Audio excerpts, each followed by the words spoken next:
Habari zenu, the Trendy Show lovers, habari zenu, the Trendy Show supporters, habari zenu, Watanzania wote, karibuni tena katika kipindi chetu cha The Trendy Show. Of course, bado tuko nyumbani, tunaendelea kuwaleteni habari moto moto tukiwa sebuleni kwetu kama mnavyoona. I'm sure mmeshazoea nikiwa na makochi yangu. Nimependeza. Of course, ni mimi mtangazaji wako Cynthia Masasi Mzirai. Hello, mambo vipi? Mimi hapa ni Anita Mwiru. Hello. Mimi ni Mimi Mas. Karibuni tena katika wiki nyingine na episode nyingine. Na leo tunaenda kuongelea vitu mbalimbali ambavyo tumekuja kuvizingatia au kuvifahamu au kuvisikia zaidi katika kipindi hichi cha corona ambao watu wapo nyumbani. Cha kwanza ni ndoa zimekuwa ni nyingi, sijui watu wanaipuka kulipa pilau. Anyway, cha pili ni kwamba ndoa nyingi zimekuwa zikivunjika pia katika kipindi hichi cha corona. Sasa sijui ni watu wamejuana tabia huko ndani ya nyumba. I don't understand. Lakini naamini Cynthia na Anita watakuwa na mengi zaidi ya kuongea, maana wao ndio wana situation inatokea pande zenu. Vipi dada zangu, tuelezeni upande wenu. Sio lazima kuishi na mtu, sio lazima muwe mke na mume. Inawezekana mimi Mas nao naishi na mtu ndani ya nyumba. Na mkawa mmeshindwana katika wakati huu wa corona. Maana yake kuonana na mtu kila siku kama hujazoea hicho kitu, my friend, sio mtihani. I mean, sio kitu cha kawaida, but ni mtihani mkubwa. Nimepata muda kidogo sasa hivi kwa jinsi ninavyokaa nyumbani zaidi. Kwa hiyo nasoma vitu na naona hata watu wana video nyingi za kuchekesha, za kama ni vichekesho, lakini kwa kusoma kwangu pia nimeona kwamba ndoa ni nyingi, especially Tanzania. Nimeona watu wanaoana sana. Lakini pia ndoa naona kama pia nyingi kama vile zina sheki kwa sababu ya watu kukaa, mume na mke au maybe boyfriend and girlfriend kukaa nyumbani muda mrefu, kwa sababu sasa hivi pa kwenda hakuna. Baba kwenda sehemu baya nje, labda kwenda kunywa bia, kukaa mpaka midnight, akija labda kidogo yuko tipsy, anaingia tu labda anaoga na kulala kidogo, sasa hivi inakuwa hakuna. Kwa hiyo watu wanakutana living room, labda mtakula pamoja dinner, mtakaa living room pamoja, mtapiga story pamoja kwa muda mrefu. Kuna wengine kidogo ni mtihani. Kwangu mimi niko Tanzania, mume wangu yuko South Africa. Sorry, don't say anything. Wala Anita. Lakini sidhani kama ingekuwa ni tatizo kwangu mimi ningekuwa naye ndani ya nyumba kwa muda mrefu zaidi, kwa sababu mimi na mume wangu kabla tujaoana tulikaa muda mrefu. Yani we started dating, tukaanza kukaa not immediately but maybe after a couple months, 2 or 3, 4 months tulianza kukaa pamoja mpaka tulivyokuja kuoana. Kwa hiyo nadhani sisi tunajuana vizuri kwamba huyu mapungufu yake ni hivi na hivi, Kwa hiyo mimi ningekuwa nyumbani na ningeona kama kuna kitu chochote labda nimezinguliwa au nimemzingua mwenzangu, I'm sure tunapeanaga ile space kwamba labda yeye ataenda zake chumbani, lakini sasa au ataenda chumbani kwa mwanae. Haina shida hiyo. Umesema before hamjaoana na ukasema kwamba mlivyokuwa na sasa hivi mlivyoana. Tofauti ya sasa hivi ni kwamba you're not supposed to be outside.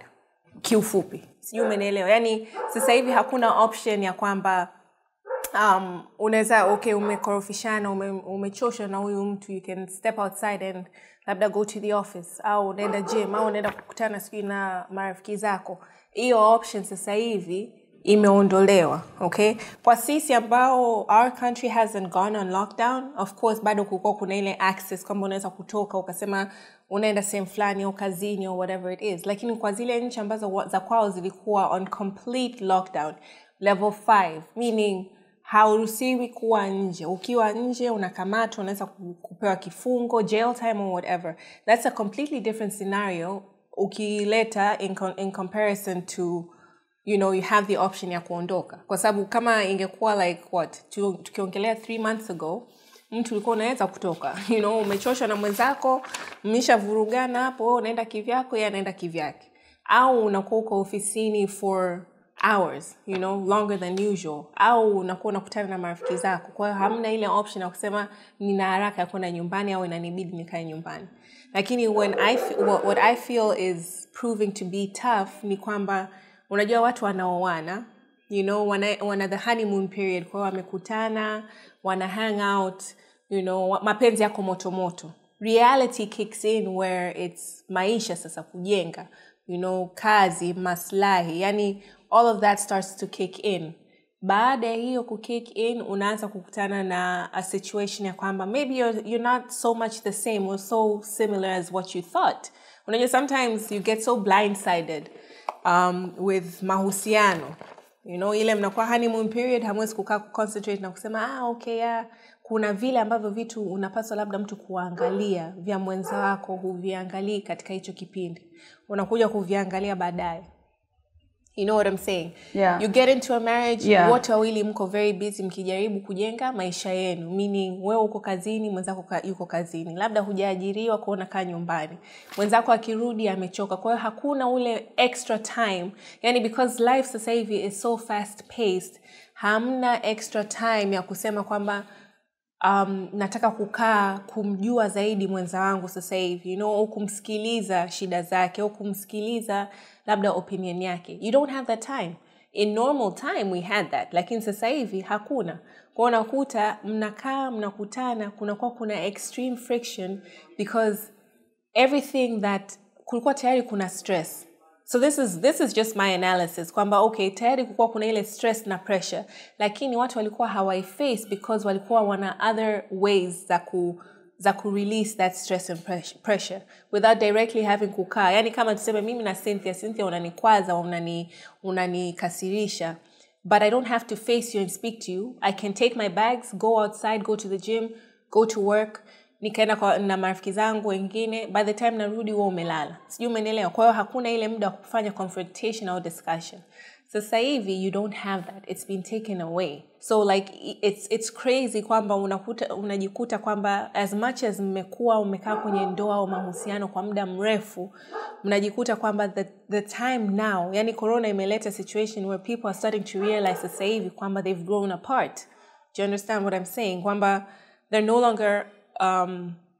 longer who they used to be, or what, yani labda pia wamesahau, yani ile stress ya kutafuta maisha, kujenga maisha, wanasahau the element of what brought them together. You know, so I think that could be one of the reasons why, you know, there's a lot of issues kwenye ndoa, hata mahusiano, sio ndoa peke yake. I think the relationship as a boyfriend and girlfriend kuna watu ambao they live together, you know, sio because of marriage. There are people who have chosen to live together as partners without being married, and bado na wao wanaanza kupata hiyo stress na tension. Yeah. Kwa sababu mtu unamuona muda wote. Yeah. Lakini Sorry? Yeah, lakini ndio maana huwa nilisha kusema hiki kitu before, Anita, kwenye some kipindi before, I don't remember which one. Kwenye mahusiano yoyote, kwenye any relationship ya mapenzi, mimi nadhania urafiki kwanza ni kitu cha msingi sana. Yani wewe na partner wako, ule urafiki wenu ndio unatakiwa ujenge relationship yenu ya mapenzi. Kwa hiyo kwenye situation kama hii sasa hivi inabidi mkae ndani tu, msitoke. Unajua kama ni marafiki, kuna a lot of activities as well. Mtaenjoy, mtacheza karata, mtaangalia movie, mtafanya nini na nini. Lakini kama mlikuwa hamna ile friendship ya hata ile kukaa na kuconversate, ni kwamba huyu anaenda kazini tu, huyu akitoka, sijui umenielewa. Na pia nishe kusema hiki kitu kwamba watu wanaoka nje ya nchi, yani walioenda nje ya nchi muda mrefu, ambao relationship ambazo wanakuwa nazo kule kidogo zinasaidia, which is tradition ya Kitanzania si sawa, kwamba kukaa na mwanamume kabla hujaolewa si sawa. Lakini nyumbani, ukiwa nyumbani huwezi kusema Anita naenda kukaa na Kinje hajanioa wakati wazazi wako around. Lakini ukiwa nje unaweza kufanya hivyo, kwamba mimi nakaa na Kinje, kwani mama ananiona? Si mama anioni, niko huku. Mama akikupigia simu, mama Kizio akipigia simu, Kinje amenyamaza. Kinje naye akipigia simu na wazazi wake kanyamaza, hawawezi kujua. Ndio tulivyoishi sisi kule. Lakini mimi kwangu mimi imenisaidia sana kujenga urafiki na Richard, you know, yani mimi sasa hivi namuona zaidi ni mshikaji. Sijui umenielewa? Sidhani kama naweza nikashindwa kuishi naye kwenye nyumba moja hata ukiniweka sijui kiasi gani, kwa sababu najua weaknesses zake zote. He knows all my weaknesses. Yani anajua kabisa hapa Cynthia nikisema hiki atakwazika, na mimi najua hapa nikimfanyia hivi nimemuudhi. na jinsi ya kudili naye mimi najua kwamba okay, ameniudhi hivi nitadili naye hivi. Na yeye anajua kabisa Cynthia ni ameniudhi hivi nitadili naye hivi. So I think kwenye relationship urafiki ni kitu cha msingi zaidi kulikoni anything else. Na ndio maana unakuta ndoa nyingi zina watu wanashindwana, especially kwenye kukaa sasa pamoja. Mtu anaona huyu naye kumbe anaongeaga sana huyu, lakini kama ulimjua mwanamke wako au mwanamume wako anaongea sana kuanzia friendship, kuanzia relationship ya girlfriend and boyfriend, itakusumbua nini akiwa anaongea sana sasa hivi? Ndio maana nasema kwa sababu kwanza mko peke yenu. Unajua Cynthia, I feel, and from my experience, ni kwamba there's always growth, okay? I got married when I was 18. I am now 31, okay? So who I was and what I was when I was 18 isn't there. Yani there's certain elements za kwangu ambazo hazito kuwepo tena. Sijui umenielewa, because I'm growing. It's growth. So there's certain things ambazo labda nilizokuwa na react to zamani, I don't do them anymore. I've already said kwenye vipindi vya nyuma kwamba mimi sasa hivi nimekuwa toka nilivyoacha pombe na nilivyoanza kubadili maisha yangu na to just transition and make a transition that was for me, a lot has also changed. Umenielewa kwamba I am more quiet, yani I keep more to myself sasa hivi. Kitu ambacho kinakuwa ni kigumu kwa mtu kuelewa, hata watoto wangu. Sijui umenielewa. Hata my sister, yani my sister can pick up on when I've retracted. Kwa hiyo inakuwa yani it's something ambayo tunaita like my retraction moment where naweza nipo, like I'm here, I'm physically present, naongea sasa hivi, we're talking or whatever, but when I'm done, I just want to go and be in my room by myself. Sitaki kuzungumza, lakini kuishi na mtu ambaye sasa alikuwa yuko hivyo au hakuwa hivyo, and then ghafla sasa hivi yuko ni mtu ambaye she's become so quiet, can become frustrating for someone else. Akafikiri okay, labda yani huyu mtu yani sijui namchosha sana or whatever, which in reality for me it's just part of my growth, part of my change. You know what I'm saying? Sasa ukiwa kwenye situation where you're so busy and you don't have, unajua when you have day-to-day activities, when you have a schedule, when you have a timetable kwamba mnaamka asubuhi, kama mimi naamka naenda to the gym, narudi nyumbani, naenda ofisini, you know, na spend the day there. By the time I come back home, I'm tired. You know, watoto walikuwa obviously hawapo Dar. Sasa hivi wapo, so it's a different scenario. Lakini walikuwa hawapo Dar in the past 6 months. Narudi nyumbani, the one thing I want to do is get into bed and sleep. You know, sina muda kusema kwamba I want to sit down and have a discussion.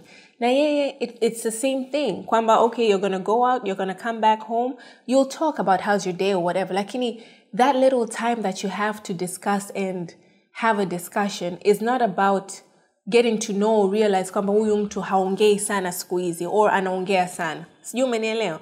Ndio maana nasema sasa hivi kwenye hii kipindi, during this pandemic, there has been a lot of marriage troubles, you know, relationship issues. Yani just mental breakdown naturally because people wamelazimika ku stand still. You know, to practice being still, meaning you're not allowed to go outside of the house. You have to stay home. It's not an option. Ukitoka unaenda jela. You know? So now imekulazimu kukaa nyumbani. You know what I'm saying? Hata kama kuna wengine, there are people who run away from their emotions, who run away from problems. Kwa unakuta, like in SA, for example, there was a friend of mine, he was tweeting and he tweeted on how within a week of the lockdown, there was 5,000 calls made za domestic abuse. 5,000. That's 7 days, okay? Yes. 5,000 Actually, I've heard. I think I read that somewhere. Yeah, I think I tweeted it as well and I posted it. And yani, it broke my heart so much. I think I saw it from you. Yani, I was just like, I got so defeated and I was like, are you serious? Simu 5,000 zimepigwa kuongelea. Watu wamepigwa. Yani watu wamepiga simu kufanya malalamiko kuhusu kupigwa au matatizo ya ndani ya nyumba yao because on their helplines. That's crazy, you know? In 7 days, 5,000 within calls. 2 weeks. That's wild. Yeah. You know what I'm saying? Yani binadamu ni umepotea or how bad is it? Na ndio maana it's taking me back to my point that when you have other things and when you have other ways to channel what you're going through, you don't sit and look at the situation. You know what I'm saying? Kwamba you're stressed, wengine watenda kula. You're stressed, wengine wataenda kunywa. You're stressed, mwingine ataenda kujirusha maison. Sasa maison wameamua na wao, Corona, we're protecting our people, our employees, whatever, we're closed. Hamna maison, you've got to stay home. You know, okay, so you're staying home. Now you have to deal with this one person ambaye ulikuwa unamkimbia. How are you going to do that? You know, how are you na ndio maana inarudi pale Anita kwamba friendship pale yani pale urafiki ambao mliujenga sana. Ni kweli. Wewe mwenyewe na I'm not talking about rafiki by the way. Listen, mimi siongelei marafiki unajua kuna urafiki wa mimi na wewe Anita we are friends na nini na mimi Mars we are friends, lakini kuna urafiki wa relationship, yani mapenzi. Sijui umenielewa? Kama unampenda mpenzi wako na ni rafiki yako, mimi sioni kwa nini umchoke kwa sababu ya kukaa naye ndani. Mtu anapenda space. Yani kwa nini tupigane? Kwa nini tuweze kupiga simu wachangie wanipe Michael labda you're not understand. Mars, are you understanding what I'm saying? I understand. No, I understand what you're saying. Anita, mimi nakuelewa unachokisema, lakini tunaongea kwa mfano kama hizo calls 5 within 2 weeks. Watu unazania wanalalamika nini pale? Labda kapigwa, labda ka mistreated humo ndani, either ni mwanamke au mwanamume kamfanyia hicho kitu mwenzake. Lakini nasema wangekuwa watu ni washikaji, kwa sababu usikufiche, uje kuona hata majirani zingine mtu baba kwanza aongei. Hasa kama mtu baba aongei na mama, yani ile kwamba yani baba ni ana sura ya mbuzi saa zote, yani amekasirika, yani ana sura tu amekasirika. Tuje kuona hata mtaani mtu shikamoo baba, labda babake mtawapili, yani babake rafiki yako or something. No, unamwamkia baba yani ni marahaba. Hakuulizi unaendeleaje mwanangu. Lakini kuna wengine wazazi unamkuta kabisa ni jamani mwanangu unaendeleaje za nyumbani, wazazi wanasemaje, yani yuko very friendly. Sasa yule baba wa vile ambaye ni mkali ukute nyumbani kwake naye ndio sura ya kazi. Yani akifika labda anaenda zake anaoga, anaangalia sio ni CNN, sio anaangalia taarifa ya habari, akimaliza ametoa chakula, huyo kaenda kulala. Huyo baba hivyo atacha kumpigia mkewe, ukimweka ndani wiki nzima anakupigia mke bila yani matatizo. No, anampiga pia kwa sababu hawezi kufanya kile alichokuwa anakifanya before. That's my point. Kwamba you know kama when the lockdown happened, umenielewa, like especially in South Africa, na nilikuwa naifuatilia sana. There was a trend, it was literally trending, it was a trending topic of people saying putting their thoughts and prayers out to the victims of domestic abuse. Kwa sababu hichi ni kitu kinajulikana. You understand? Domestic abuse is something that's known. It is there. Is it stigmatized still? Yes. Is it something that people are very fearful of discussing? 100%. Lakini, it's there. Sio kwamba hamna mtu anajua kwamba hivi vitu vinatokea in our communities. Wanajua, you know? Sasa kuna wengine, they can fight it. Kuna wengine, they have learned how to live with it, you know? Na kuna wengine, they have had no other option but to live with it. You know, na kuna wengine, they didn't know that they were living with an abusive person mpaka when it happened. Sasa, how about it happens in this circumstance? Kwamba, okay, you know, sometimes people tend to be going through stuff. You know, they're stressed, wanapitia ya kwao. And labda he reacts in a certain manner that's very foreign. You know, that doesn't mean kwamba they're no longer friends. It just means kwamba as you grow up, as you go through situations, as you're building, because kwenye mahusiano watu mnajenga, si ndio? Yani, you're not expecting kuwa na mtu, wewe ulivyokuwa na Richard, mlivyoanzana na sasa hivi, lazima kuwe kuna progress. Kusinge kuwa kuna progress, sidhani kama mngeendelea kwa pamoja. Sijui umenielewa. There's some sort of growth eventually that has to happen.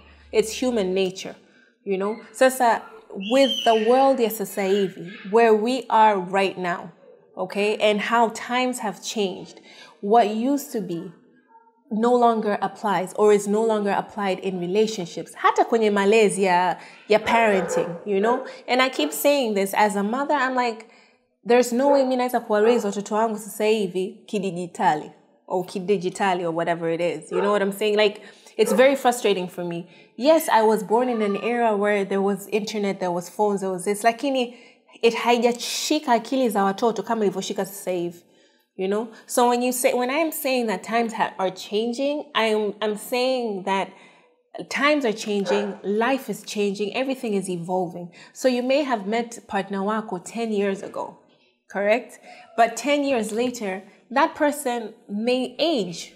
you know, and they age, wengine they age differently. Kutokana labda na kazi yake anayofanya, kutokana na marafiki ambao amekutana nao within those 10 years. So sometimes unakuta this situation is now making you realize kwamba the person you used to know probably left the building 10 years ago. But haujaweza kugundua hicho kitu because you've had to keep up with everything else that's already happening around you. Sijui umeelewa? Kwa sababu, yes, you may have date nights. Yes, you may hang out with your friends. Yes, you may go out every 3 times a week wewe na mpenzi wako. Sawa. And then, you know, during the rest of the day mnakuwa mnafanya nini? Si inakuwa tofauti than what you used to do. Yeah. But it's very sad, Anita, kwamba kitu kama, okay, let's say coronavirus, this pandemic, you know, time that we're in.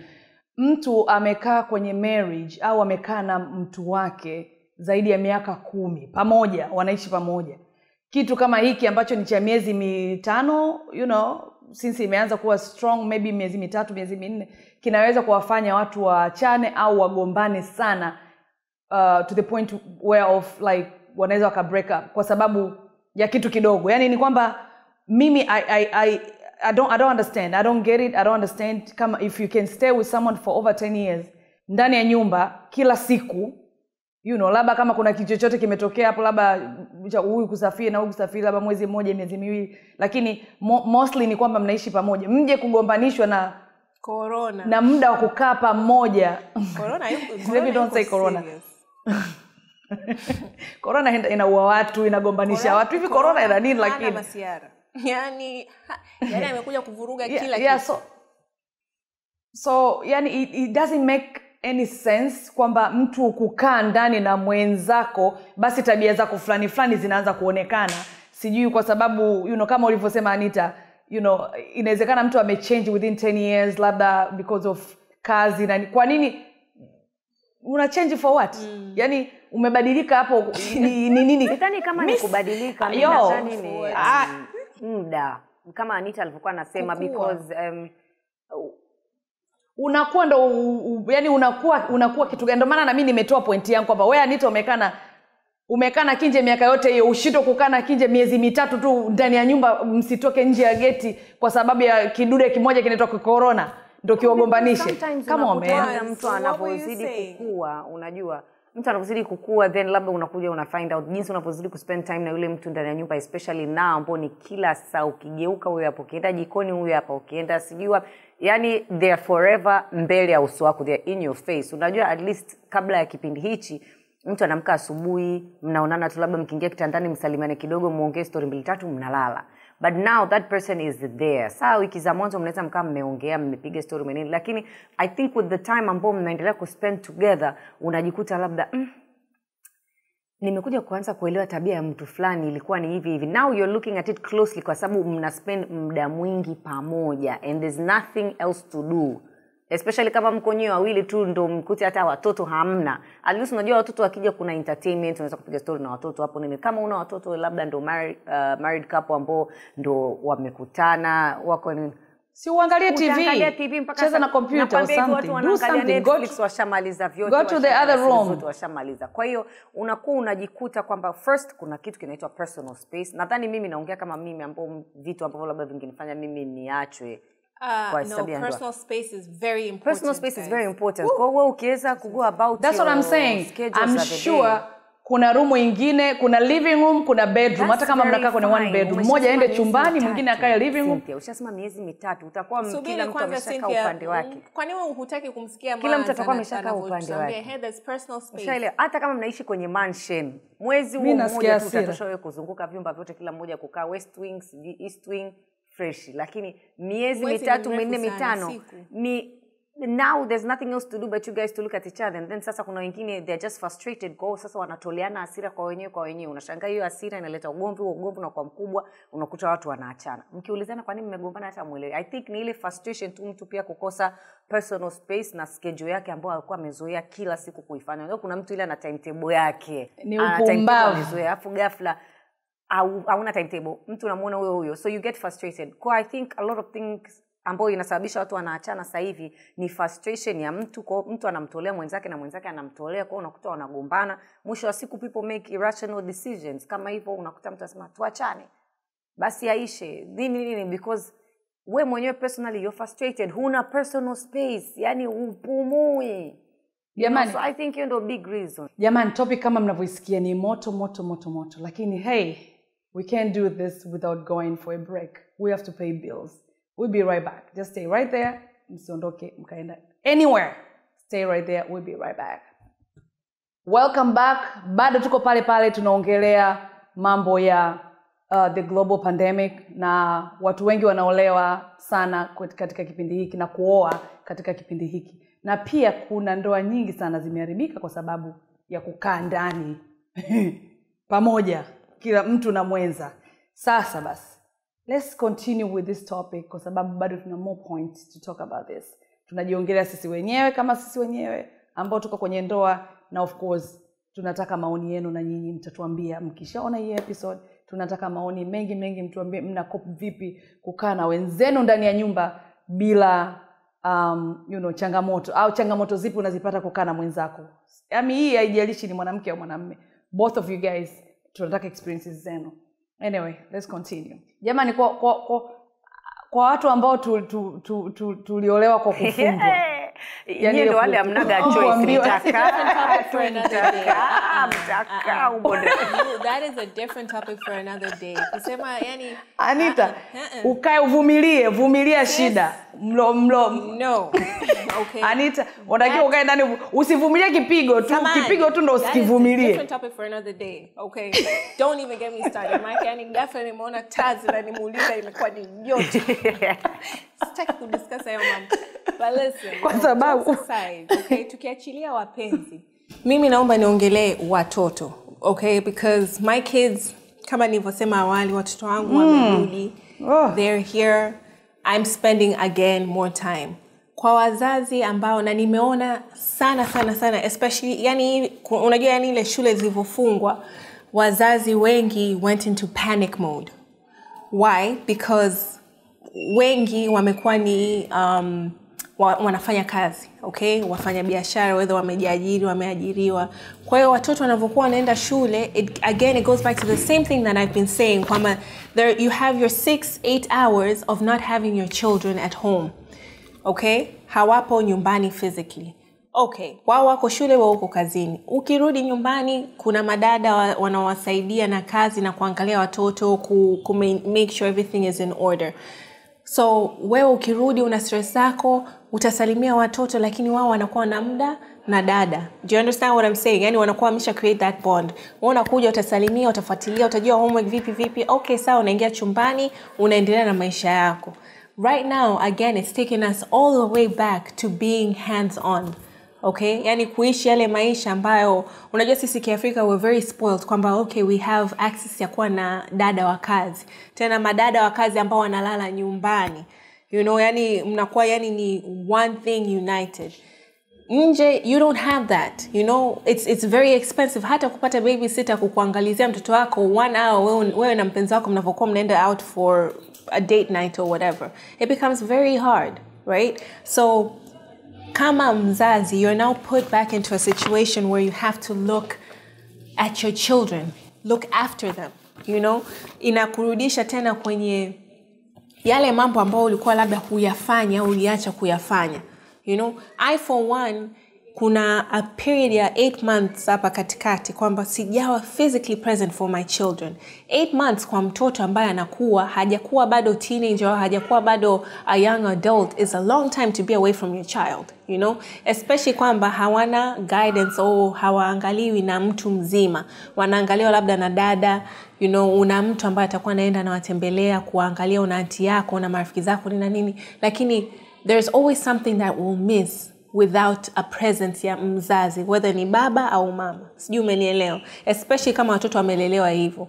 Kwa hiyo kwangu mimi, as my personal experiences, kulikuwa tayari kuna ile miezi 8 ambayo nilikuwa sipo because I was busy working on the business here, you know. Kwa hiyo that's 8 months of missing out on my growing children's lives, you know. Kwa hiyo hata the bond ambayo ulikuwa nayo, the relationship ambayo ulikuwa nayo, you cannot maintain that over the phone. You know, which takes us back to that same thing, long distance relationship. It's the same thing with your children. Kila siku unaongea nao kwenye simu, kila siku una FaceTime nao, kila utawapigia every after 2-3 hours. You know what I'm saying? Lakini they will have a bond closer na yule ambaye wanaweza kuonana naye, kuongea naye physically. Yeah. Physical presence unajua is very important, especially for a growing child. You know what I'm saying? Kwamba mimi maana ilifika stage watoto wangu walikuwa wananivuruga walivyokuwa shule. Naambia napanda ndege, nikipanda ndege nikifika huko yani msiombe nipande ndege. Do you understand? That's how frustrated I would get. But now they're also like, okay, by the time unapanda ndege unafika, you would have calmed down and it would have been something else. Now I have them here with me, where now it's taken me back to looking at my child individually. Yani sasa hivi imekuwa sasa nimechukua task kwamba ningekuwa I was back to journaling, ningekuwa naandika on my journal, kila mtu ana page yake. Kwamba nimenotice tabia ya huyu iko hivi, tabia huyu iko hivi. Sasa mwanzoni I was getting so frustrated. Okay. Swali langu. Relationship ulionayo na watoto wako sasa hivi Anita. Hujakuwepo nao muda mrefu, you know, kama ulivyosema kuna muda ulikaa almost 8 months hujawaona. Umepewa hii miezi mitatu ya kukaa na watoto. Unajua watoto ni watundu kuliko ni hata hizi relationship tulizo nazo sisi. Yani baba hawezi kuwa na, sijui unanielewa. Umepewa uko na wanao ndani ya nyumba, David and Paris. Sawa. Kwa miezi mitatu. Hamna dada, hamna nini. Ndo mmefungiwa, ndo pandemic, ndo shughuli nzima ndo kama hii hapo. Unataka kuniambia relationship yako na watoto itakuwaje? Yani itakuwa ni ile kwamba kila saa you be screaming because watoto wamesha kuchosha sana. Au ni nini? Yes. Well, first of all, mimi, I've always been very straightforward about how I am na watoto wangu. Kwa hiyo, do I chapa them? Yes, lakini they're starting to outgrow that. Okay, so you can't chapa your kids now. Like mimi David Yuzi amenikorofisha, nikataka kumchapa na mwangalia yani ananifikia karibia, yani yuko kwenye my na sauti nayo inabadilika. You know what I'm saying? Nikataka na kumfinya masikio, but yani hiyo process yenyewe ilinifanya mimi nijifikirie na nikajiangalia nikasema okay, he's growing up now, you know? So now it will be kama ni kuchapana or kudiscipline him in that manner, inabidi nimrushie babake huo mpira sasa. Kwa sababu mimi sekta hiyo nimeshaihama, simwezi. Yani kimaumbile pia anakuwa, you know, kwa hiyo and I'm shrinking. So hatuendani na discipline manner. Kwa hiyo the approach now that I have to do is to go back to what I used to do, which is kuongea nao. Sasa unaongea naye vipi wakati you have been absent those 8 months? Do you understand? Ndio maana nikasema mimi naongelea my experience na how I have raised my kids. Kuna wengine ambao labda they've also done it or they've been doing it how I'm doing it. These kids are humans. Kila mmoja wao na characteristics zake. Nyingine ambazo zitawasaidia, nyingine ambazo zinaweza zikawaangusha maishani. You understand? Kwa mimi naongea na Paris kama Paris, lakini naongea na Paris kama Paris ambaye atakuja kuwa na mji wake na maisha yake. I am allowing that transition to happen now. Do you understand what I'm saying? So in that element is me trying to teach them and speak to them and know them in that mindset. Kwa hiyo kukaa nao au kuwepo nao hapa nilivyokuwepo nao sasa hivi, kuna ile kwamba you have to create a bond. You know, you have to go back now to entrusting. Maana ilikuwa ni ile, unajua ile, mami, when are you coming kesho? When are you coming? You're not coming. Paris alikuja akasema hivi, naomba niwaulize swali. Mnavyokuwa mnasema soon, do you mean soon kesho? Do you mean soon kesho kuta? Do you mean soon as long as how you take to get back to see us? You know what I'm saying?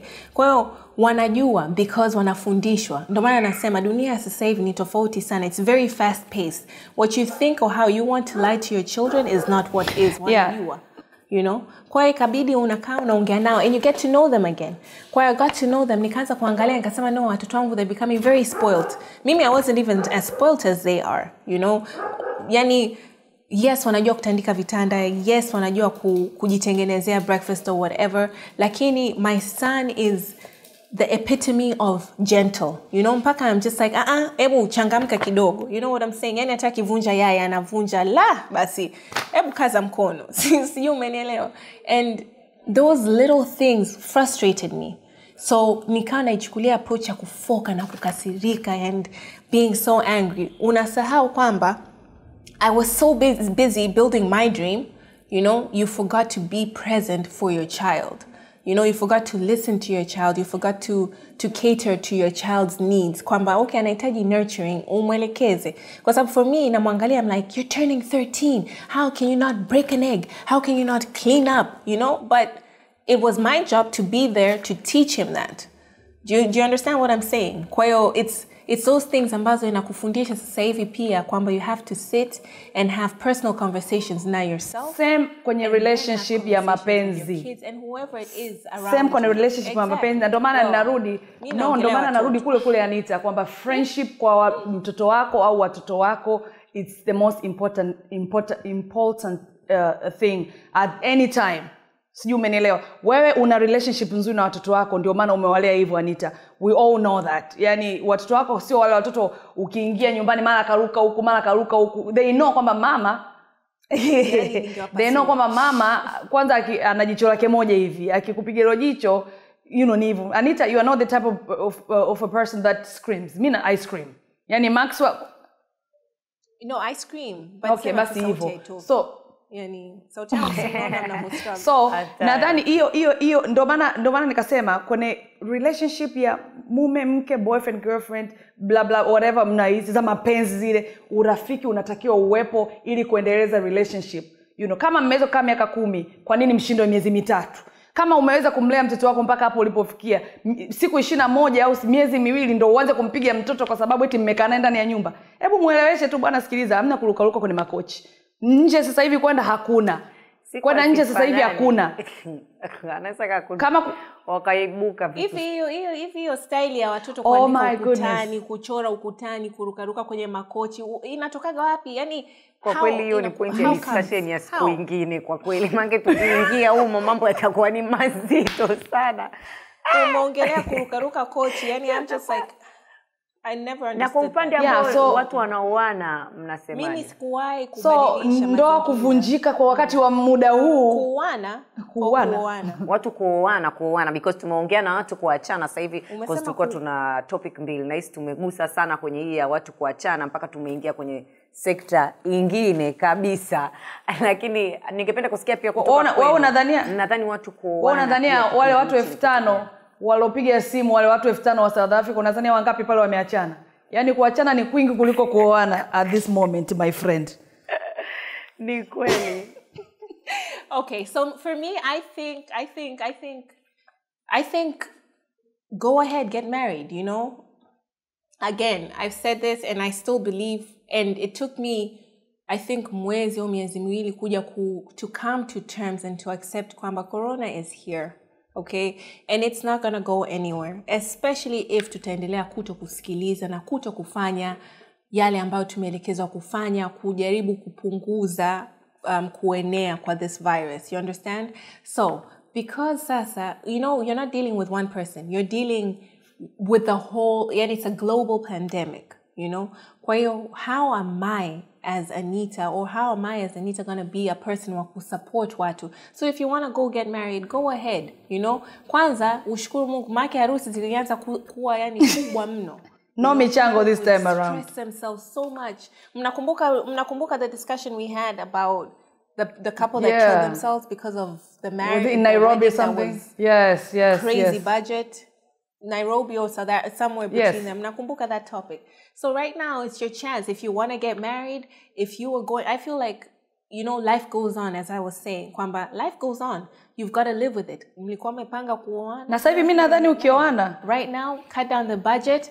Chukua hiyo hela mliotaka kuispend, hiyo milioni 20, 50 kwenye harusi. Ichukueni, fanyeni ndoa yenu, do whatever it is. Chukueni hiyo hela, nendeni mkajenge maisha yenu. Invest it in something, you know. Use it productively to now help you get 5 steps ahead compared to where mngefanya hiyo harusi ya milioni 50.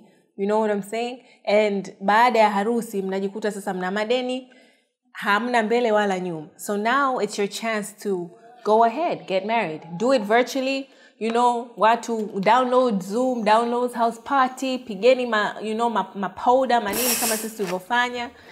Anita, mimi nadhani pia watu wanaoana at this moment, at this time, yani kuna hii global pandemic, nadhani wanaweza wakakaa muda mrefu zaidi kuliko ni wale tulioanaga huko zamani, kwa sababu sasa hivi ukishaoana lazima muende mkaji lockdown nyinyi wenyewe kwa wenyewe. Cynthia, kwa hiyo ndo mtajuana vizuri. Wewe bado hujaolewa, ndo uko engaged na ni kipindi hichi cha pandemic. Ungekubali na Richard muone eti hivi kimya kipindi hichi cha pandemic, yani harusi yenu wewe harusi ndio ninachosema, ndio maana namsikiliza, ndio anasema ingekuwa ni yeye bado hajaolewa sasa hivi afu ikawa yani she's engaged, afu ikatokea hii corona sasa hivi amruhusi mkusanyiko, wewe ungekubali? Mimi naomba natafuta picha ya harusi ya Cynthia, naomba ipostiwe kwenye hii episode kabla hajajibu hili swali tafadhali. Yani are you guys serious right now? Are you guys serious right now? Yes. Tunaongelea wakati wa corona. Tupiga changa la tunaongelea wakati wa corona. Tunaongelea wakati sana. Mimi nimemuuliza jamani. Anita ni mnafiki, sio mchonganishi, ni mnafiki mmoja. Ni mnafiki mmoja hivi Anita, ni mnafiki mmoja. Sio kwa harusi ile ya helicopter. Cynthia ungekubali? Alafu sasa hivi unataka kutuambia nini? Alafu sasa ngoja nikupe story moja mimi Mars. Anita alikuwa anatakiwa awe one of the bridesmaids. Hebu muulize ilikuwaje? Hivi nimeipata picha jamani, nimeipata picha. Naweza kuonyesha? Nionyeshe. Nimeipata picha hii hapa. Unaipata? Unaiona? Umeiona? Tena na nimeiwekea kopa, nimeilove. Mnaiona jamani? Kwenye helicopter asingeweza kuolewa kipindi hichi cha pandemic, asingeweza. Mimi unajua niko simple sana. Mimi niko simple sana. You guys know. Yaani ni kwamba wewe ni simple. Hiyo ni definition ya simple. Hapana jamani, naomba utuache. Sawa basi. Kwa hiyo tuna conclude vipi kwamba watu wanaoana sasa hivi, mimi nimesema kwamba watu wanaoana sasa hivi I'm sure wanaweza wakakaa kwenye mahusiano kwa muda mrefu zaidi, kwa sababu mkitoka honeymoon I'm sure yani honeymoon ndio hiyo pandemic ndio ndo mmeingia, ndio mmeisolate wenyewe, ndio mpaka corona yani ije tu watu watoke kabisa, yani ile kwamba jamani I'm sure mtakuwa mmejuana vizuri sana.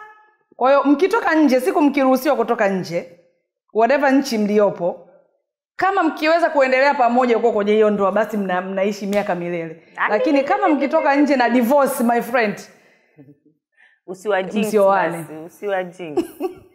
Yani waoane ndani ya corona alafu waachane ndani ya corona. Mambo yatakuwa ni mengi. Unawezekana? Uje kuona watu wanaolewa within 72 hours ka divorce. Hao ni Kardashian bwana, usichoshe. That's a different topic. Naye huyo naye sio Kim Kardashian is 72 days jamani, sio 72. It doesn't matter. We're waiting for this 24 hours one as well, or 72. Manake wali ni problem. Jamani, sio kama muda umetuaga mkono. Ni kweli kabisa, naamini watazamaji pia wameenjoy, lakini manake mmeongea vitu vingi sana. Lakini Cynthia, tunaomba picha yako pia ikaposti katika page yetu ya The Trendy Show ili tujue lakini tunataka wakaiposti kwenye page ya The Trendy Show siku episode hii inaruka, ili watu waelewe kwamba Cynthia angesubiri pandemic iishi. Watoto wadogo wanafiki hawa, haya. Mazi hujaolewa, I'm waiting on yours. I'm waiting on yours. Watu 20 tu Sister Forty, wao usijali. Kwa hata mimi ingekuepo kipindi hichi ningekubali. Sister Forty alikuwa na kasi. Hivi wewe Sister Forty ulivyotupelekesha. Ukuja kwenye harusi yangu Anita, ulikuwa na matatizo gani? Mimi nadhani tuwe tuna episode ya kuongelea bridezilla. Jamani. I believe Cynthia alikuwa ni bridezilla. Naomba tuwe na episode ya kuongelea swala. Alafu mimi nakudai unajua sikuweza kwenda kwenye harusi. I couldn't go. There was something that happened. I remember what happened. I remember what you told me what happened. Lakini I didn't buy that story.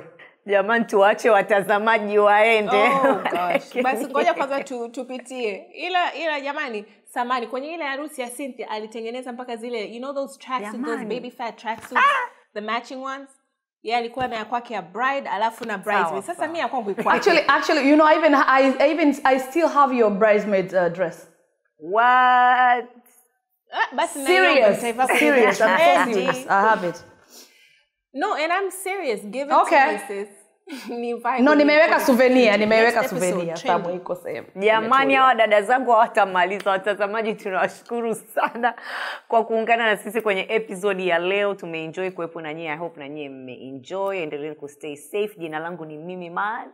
Jamani, mimi hapa ni Anita Muhimu. Naomba mnisaidie kumwambia Cynthia anipe gauni yangu ya bridesmaid, please. Thank you. But anyway, stay safe guys. Msiache kunawa mikono, msiache kuvaa barakoa. Stay home if you don't have to be out, okay? Love you guys. Take care. Of course, Anita amesahau kuambia mkipiga chafya kama mimi Mazi anavyosema. Msipige chafya ile cha. Ni dab. Mars. Dab. Wapigeje? Dab. Wadab. Wapige dab. Okay, like mnapiga kihivi, umenielewa? Anyway, na mimi ni mtangazaji wako Cynthia Masasi Mzirai. Until next time, tunawapenda sana na usiku mwema. Bye bye. Good night.